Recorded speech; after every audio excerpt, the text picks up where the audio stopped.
Hello, you wonderful humans. My name is Marcel, and welcome to the Make a Face Challenge video tutorial on paper masks. So we're going to start with simple designs, and as we move forward in our sort of video series for the month of May, we'll dive into more complicated mask designs as we go forward. But paper masks are really great because they're really simple to make. You don't need to be an amazing artist with years of experience to make a mask. We're going to be using colored paper today. This is just simple Crayola construction paper. Any size is fine. If you want to make a mask that's bigger than this, that's totally okay. But this is what I have lying around the house right now. So let's get started.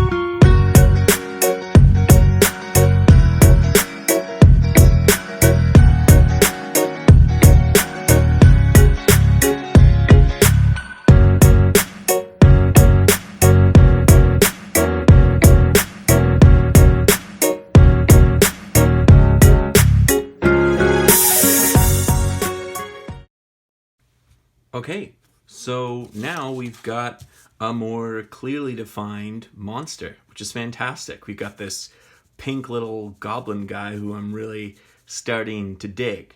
So now that we have our mask base, we can move on to adding the details or the layers to this mask. Now normally at this point, this would be where we would take these scraps and we would throw them out in the garbage. But scraps for an artist can be inspiration.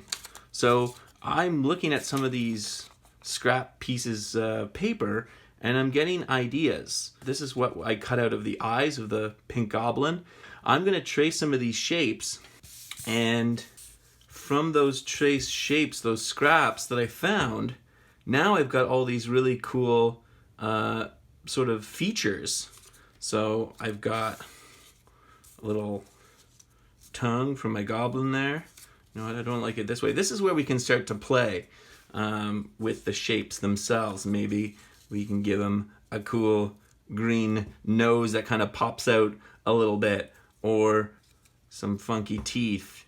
Now, this is where you can start to sort of see where things might interact with each other, right? You can start to organize your shapes and colors and things a little bit more. So I can see here that right now, this isn't great because my teeth are sort of in the same space where my nose is. So maybe I might want to change them and put the tooth that way. And that way, all of my features have a nice sort of space within the mask so that they don't get all cluttered up. So before you do any gluing, you want to play with adding details if you're going to use some of your scraps or add other shapes to the top of your mask. And once you've done that, then you can add marker or paint or stickers or other things on top of it. But I would say this would be the first thing, is look through your scraps and find some inspiration. Thanks to the magic of video editing, let's see what our final product looks like once we've added a couple layers to our base. All right, take a look at that beastie. As you can see, I've added some detail to the eyebrows using a white gel pen. I've also added a set of ears to the side to give us some more depth, and I didn't glue down my tongue so we could have a bit of a three-dimensional quality to it. I'm keeping my mask simple for the purposes of this video, but you can get as detailed as you want. Remember to think about color, shape, and line when composing your final piece. The possibilities are endless. So that's it. Congratulations, you've made your first mask. Our next video will show you different ways to attach your mask so you can wear it. We'll also talk about ways you can reinforce your paper mask so it lasts a long time. And most importantly, how you can bring your mask to life. For now, get started on making your own monster or make-believe creature. And don't forget to share it with us at facebook.com/Zanni Arte. Don't forget to like and subscribe so you never miss another video. Thanks for watching.